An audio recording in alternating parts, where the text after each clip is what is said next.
Hello and welcome to the Nutrition Diva podcast. I'm your host, Monica Reinagel. Last week, Washington Post columnist Anahad O'Connor published an article that has thrown the food and nutrition industry into a bit of a tizzy. O'Connor was reporting on findings that were published last week in the Public Health Nutrition Journal, revealing financial records and internal emails from the Academy of Nutrition and Dietetics, showing that the organization had accepted donations and funding from lots of large food manufacturing companies like Coca-Cola and Kellogg's, as well as commodity groups representing dairy farmers, beef farmers, and so on.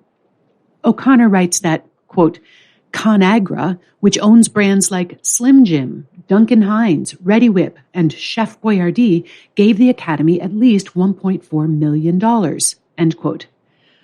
But that's a very selective list of ConAgra's brands designed to land a punch. ConAgra also owns brands like Bird's Eye Vegetables, Udi's gluten-free products, Gardein plant-based proteins, and Earth Balance. But O'Connor's point is that this corporate sponsorship is unseemly, given that the Academy, quote, helps shape national food policy and trains thousands of dietitians who help people decide what to eat, end quote.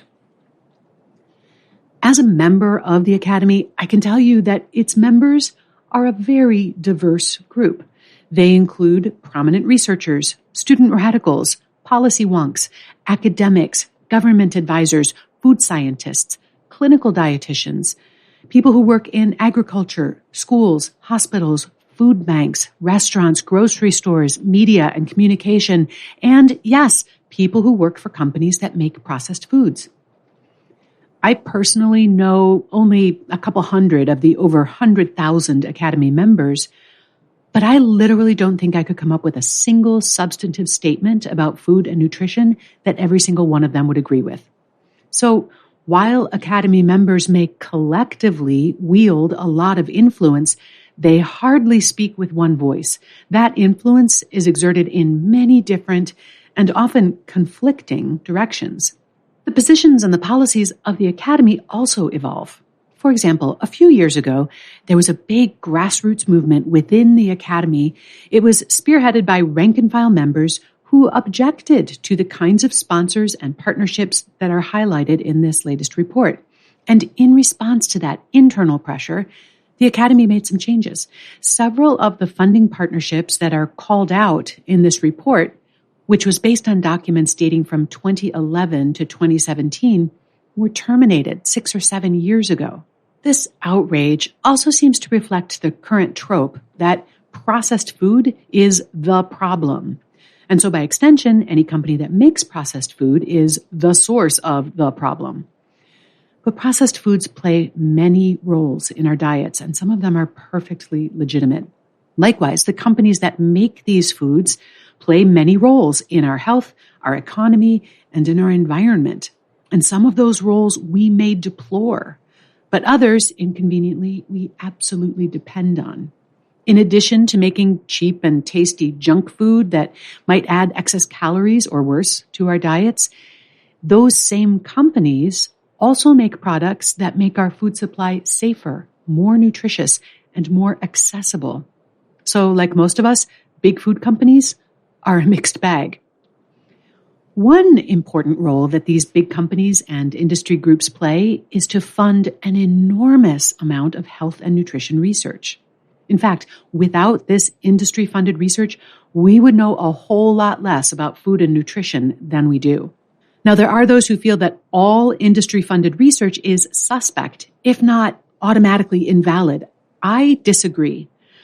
Who funds a study is obviously an important piece of information, and that's why researchers are required to disclose their funding sources and any other potential conflicts of interest at every step of the process. The fact that a study has been funded by a private interest suggests that we might want to take a closer look at how it was conducted and reported. However, it does not automatically invalidate the results. Often, this research is being conducted by university-based researchers who are just applying for grant money to further their own academic research interests. Now, when a commercial interest invests in scientific research, They're obviously hoping for results that will benefit their product or their industry. And if they get results that put their product in a positive light, well, you better believe they're going to try to get maximum mileage out of that. But at least they're attempting to provide verifiable data for their claims as opposed to just making stuff up, which, believe me, would be a whole lot cheaper. And we benefit. Conducting research is very expensive. And quite frankly, if the food industry didn't fund nutrition research, there would be a whole lot less research. And although they don't always work flawlessly, there are ethical safeguards in place. In order to get your results published in a peer-reviewed journal, researchers have to follow certain rules and protocols about how the studies are designed, how the data are collected and analyzed, and how the results are reported. The researchers also have to disclose their funding sources, and that might cause the review boards to look even more closely at those study designs to be sure that they are scientifically sound. However, there is still room for bias. Industry is more likely to sponsor research that they feel has a good chance of yielding positive results. And this may affect which questions get studied and how. Commercial interests are also very eager to publish and publicize results that benefit them, and not so eager to promote the findings that don't.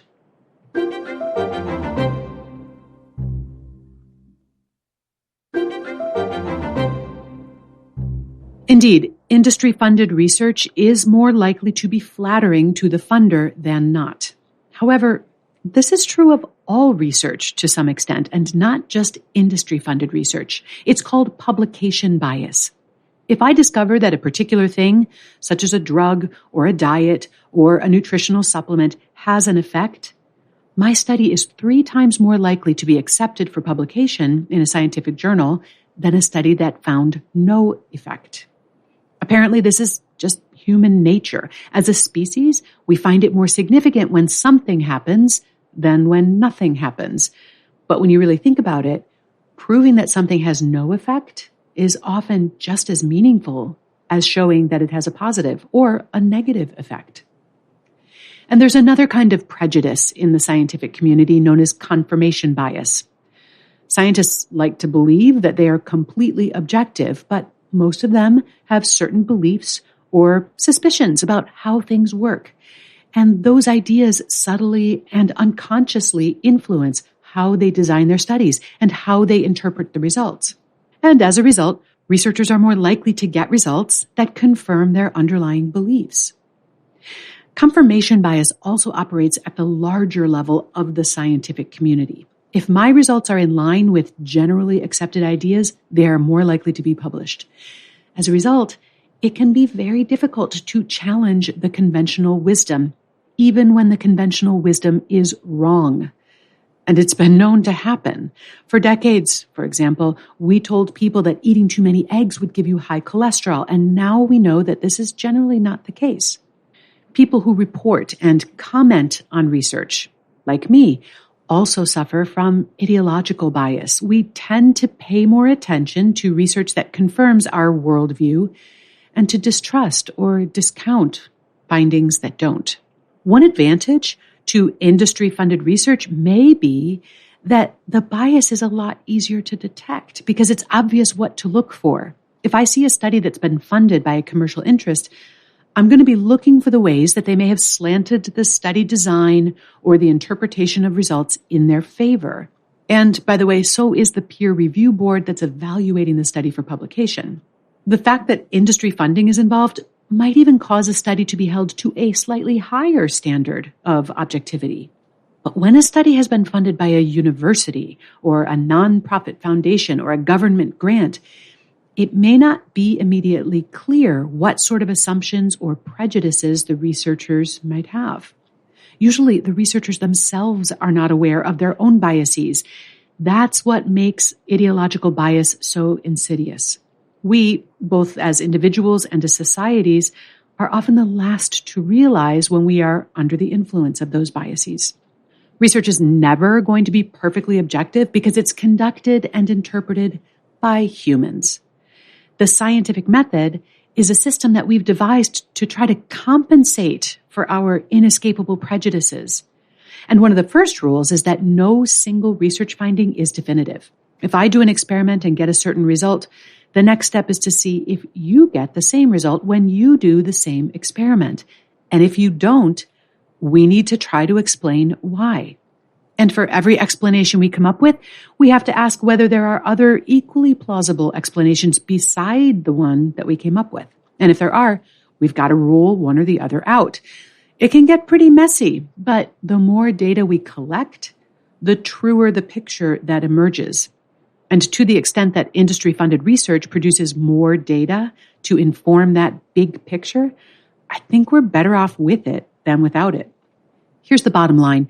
We shouldn't assume that all industry-funded research is false, and we can't assume that all publicly funded research is always true. No matter where it came from, you need to poke around under the hood a little bit to see whether the study design makes sense, whether the actual data are in sync with how the study results are being presented to the media, and whether there are studies from other sources that either confirm or refute the results. And it's also important to be aware of your own beliefs and your own ideological biases and how they may be coloring your evaluation. And finally, scientists and scientific commentators must be ready and willing to adjust or even abandon long-held beliefs in the face of new evidence. And that can be difficult for know-it-alls like us. And that's why I'm always glad to hear from Nutrition Diva listeners with different points of view or research that I might not have considered. So keep those emails and those comments coming. You can email me at nutrition@quickanddirtytips.com or leave me a message at 443-961-6206. And as far as this brouhaha over the Academy of Nutrition and Dietetics funding is concerned, yes, it's important to follow the money trail. It's also important not to jump to conclusions. I think our best bet is to judge the research, the arguments, and the resulting policies on their merits and not merely on their underwriters.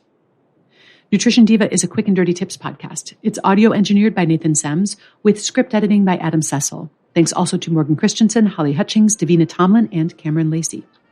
And if you're looking for more support for healthy weight management, please check out the tools and the resources at wayless.life, where our goal is to help people create habits, mindsets, and lifestyles that help them weigh less without dieting.